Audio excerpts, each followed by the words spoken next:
Alright, in this lesson we're going to take a look at how we can use caustics to generate the light patterns that we would see whenever light passes through any kind of a transparent refractive material.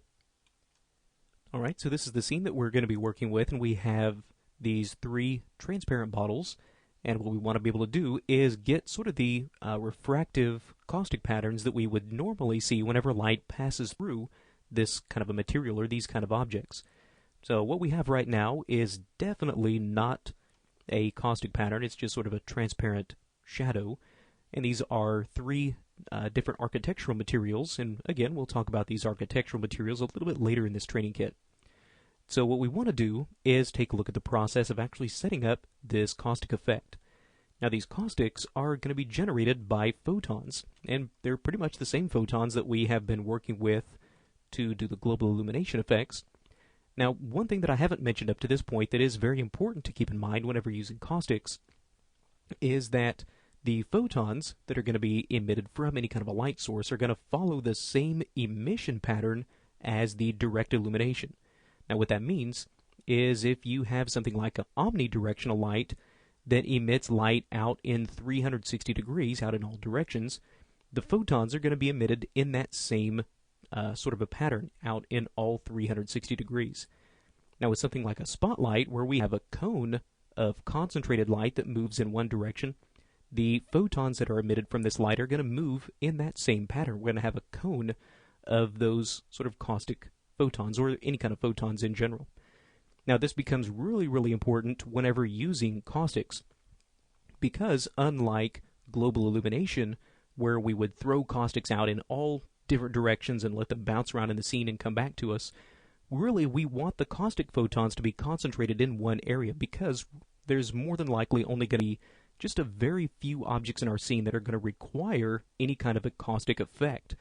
So a lot of times whenever using caustics, I always try to stick with using some kind of a spotlight, and that way I can concentrate these caustic photons just in the area that I need them. Right? And it just saves me the trouble of having to waste a whole lot of unnecessary photons that are going all different directions that are not going to be calculated at all by these objects. So a lot of times, whenever I'm working with caustics, I'll take it even one step further. So if I have a light, such as this spotlight, and if I were to look through this, you can see right now this is the illuminated area, and really we have just this one small area that we really need to get these caustic photons into. So just like what we've looked at up to this point already, where we have independent control over the direct and indirect illumination, I like to do that with these caustic photons. So what I'll do is take this spotlight, and let's switch this to a local movement, and I'll duplicate this. So let's select this light. And a quick and easy way to duplicate any kind of an object is to just shift and then click and drag, and you can see that it is now duplicated, this light. And as soon as I let off my mouse, it's going to ask if I want this to be a copy or an instance or a reference. In this case, I want it to be a copy because I want to be able to have independent control over this light. If it was an instance, then any changes that I made on one light would instantly be reflected on the other, and that's not what I want to happen. So I'll make this a copy, and I'll try to move this kind of as close as I can. And I'm going to right click up in one of my views, and we'll take a look at this through this additional light. And what I like to do is, while looking through this light, now I can come in and make some modifications to the parameters of this. So if I need to just tighten things down, so I'll just tighten this cone angle down, and that way I'm only concentrating the photons that are going to be emitted from this light in this one tiny concentrated area. So I'll even go ahead and name this something like the caustic light. Alright, so that's going to be my caustic emitter. And on this one, because I only want this to emit caustics, I'll go ahead and make its intensity 0. So this light is going to be strictly contributing photons into the scene, but no illumination whatsoever. Alright, so let's go back to the render settings. Let's go back to the indirect illumination tab, scroll down, and we're going to enable caustics. Alright, so let's go ahead and render this, see what happens. Now what's going to happen is as soon as we try to render this, it's going to tell us that there are no caustic generators in the scene. So just press OK. It will go ahead and continue with the render regardless. You can see now that we have enabled caustics here in the globals, or here in this render setting, that now these shadows have changed a little bit. They're now more an opaque shadow, and that's because here in the render setup, there is actually this little checkbox that tells Mental Ray to make these shadows opaque whenever caustics are enabled. So the shadows are opaque, but we don't have any caustics yet. So to actually make these caustics appear, we need to select the objects that we want to be able to generate the caustics. So in that case, that's going to be these glass pieces. So I'm just going to control-click on all three of these guys. And with those selected, right-click, go to Object Properties. And inside the Mental Ray tab of this, let's tell all three of these to generate caustics. And now let's re-render. Alright, now the effect that we get, you can start to see just a very, very tiny amount of caustics that we have. So let's take a look at these different lights. Now remember, whenever we have any kind of a light by default, its actual photon emission, or the strength of the photons that come from this light, are directly tied to the light's intensity. So in this case, because we have this light that's casting a lot of light out over our scene, we really don't want this to emit any photons, because there's going to be a lot of wasted photons for this one, especially when it comes to using the caustics. So let's take a look inside the Mental Ray indirect illumination. I'm going to turn off the automatically calculate photons, and on the manual settings I'm going to leave this checkbox turned off, so that way there are no caustics whatsoever coming from this light.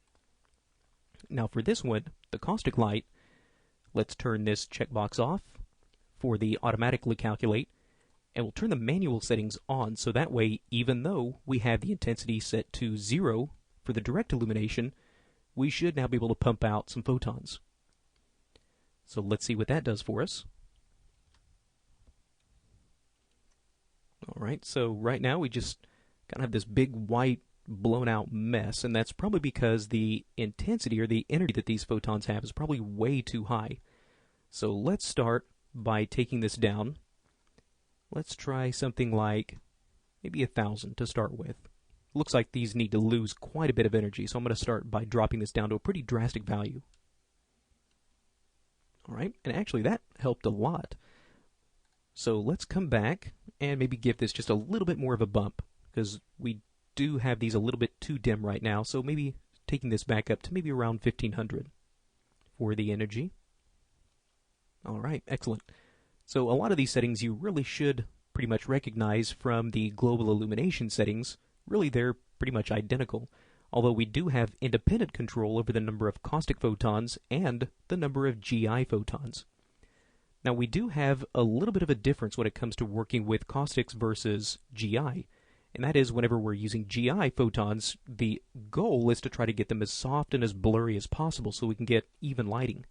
But with caustics, the goal is to try to get that caustic pattern as sharp as possible, so the settings that we use for the caustics are going to be quite a bit different than what we would use for GI photons. So let's scroll down. So we have caustics enabled. So let's start by taking the number of photons per sample, and let's start by dropping this down a little bit, or start there. And for the maximum sampling radius, again, if this is turned off, Mental Ray will just try to automatically guess what that should be. What you want to try to do is find as low of a value as possible, because otherwise, if we have too high of a value in this radius, you can see we'll just start to get these kind of blurry caustic effects. So let's start with maybe something like 0.1 and see what that does for us.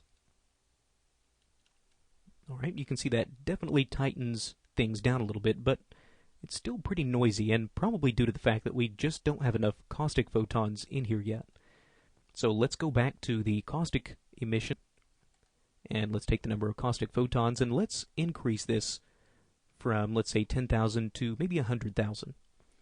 A lot of times whenever using caustic photons, it will be necessary to use more caustic photons to get these nice, sharp patterns. Usually you'll have to use a lot more of those than you would have to use something like GI photons.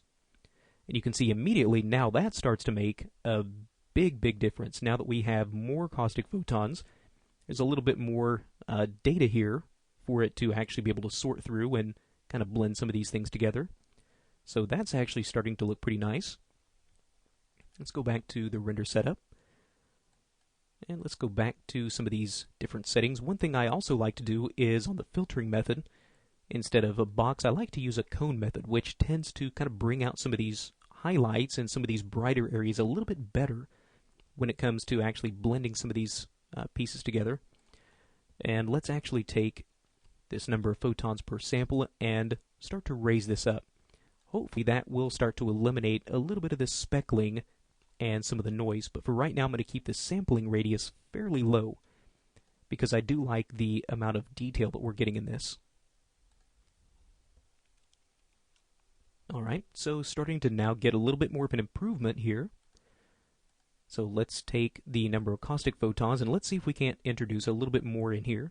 Let's take this from 100,000 up to 300,000. There we go. And now you can start to see that we're starting to get even a little bit more detail coming through in some of these different areas. So using 300,000 caustic photons is still really not that high of a number. A lot of times I find it to really be pretty typical to go up to about 1 million, actually, and sometimes even higher than that. So sometimes it really is necessary to get this number way up there, depending on how much detail you are trying to capture. So really you can start to see how this render starts to come out really nice with some of these different caustic photons. So maybe we can start to soften this out maybe a little bit more. Maybe we can take the sampling radius up maybe just a little bit higher. Maybe start to clean up some of the speckling. All right, excellent. And there's our refractive caustic patterns from these sort of transparent refractive objects and the caustic photons that are passing through them. Right, so that's a look at how we can utilize some of these different features of mental ray to get these really nice effects.